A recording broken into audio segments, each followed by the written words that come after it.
I cannot get my Bluetooth push to talk button paired. Do I have to RMA the entire radio or just the push to talk button?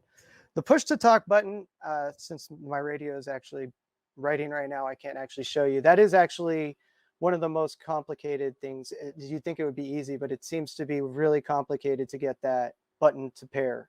You have to have a little bit of patience. Yeah, you know what? Maybe I could show you on my other radio here. Let me grab my other push to talk. It's going back to the old one.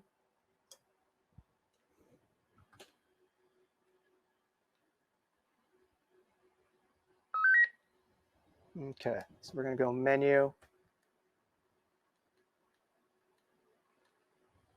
down to Bluetooth. Now, make sure your Bluetooth is on first off.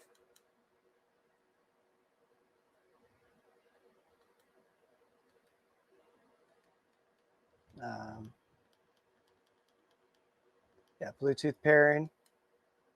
And you're going to come down to, actually, sorry, pair PTT Bluetooth.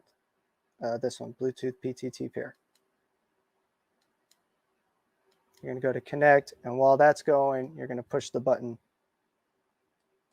Might take a few times. You're going to have to maybe go connect a few times. It takes some time. Doesn't always happen the first time. There you go. PTT connected.